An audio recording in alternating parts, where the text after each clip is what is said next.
Story 46. Saul becomes a Christian. There was a man named Saul who did not believe in Jesus. When he was a young man, he guarded the robes of the men who killed Stephen. Later, he persecuted the believers.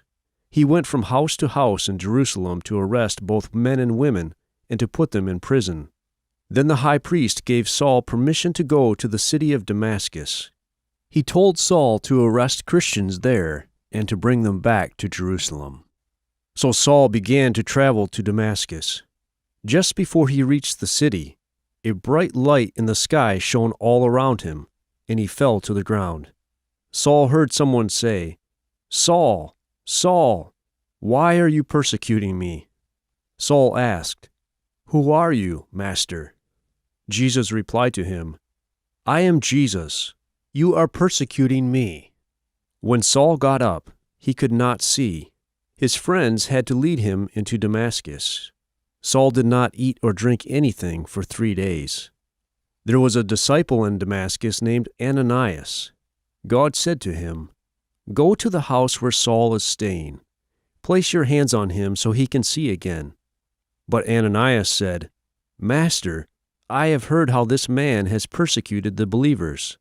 God answered him, "Go. I have chosen him to declare my name to the Jews and to people from other people groups. He will suffer many things for my name." So Ananias went to Saul, placed his hands on him, and said, "Jesus, who appeared to you on your way here, sent me to you so you can see again, and so the Holy Spirit will fill you." Immediately Saul was able to see again, and Ananias baptized him. Then Saul ate some food and became strong again. Right away, Saul began preaching to the Jews in Damascus. He said, "Jesus is the Son of God." The Jews were amazed because Saul had tried to kill believers, and now he believed in Jesus. Saul argued with the Jews. He showed that Jesus was the Messiah. After many days, the Jews made a plan to kill Saul. They sent people to watch for him at the city gates in order to kill him. But Saul heard about the plan, and his friends helped him escape. One night they lowered him over the city wall in a basket. After Saul escaped from Damascus, he continued to preach about Jesus. Saul went to Jerusalem to meet with the apostles, but they were afraid of him. Then a believer named Barnabas took Saul to the apostles.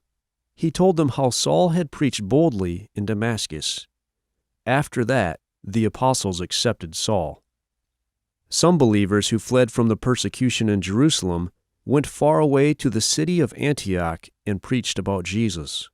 Most of the people in Antioch were not Jews, but for the first time, very many of them also became believers.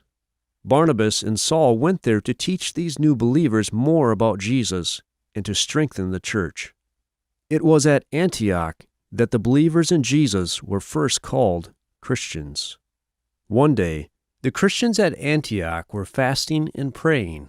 The Holy Spirit said to them, "Set apart for me Barnabas and Saul to do the work I have called them to do." So the church in Antioch prayed for Barnabas and Saul and placed their hands on them. Then they sent them out to preach the good news about Jesus in many other places. Barnabas and Saul taught people in different people groups, and many people believed in Jesus.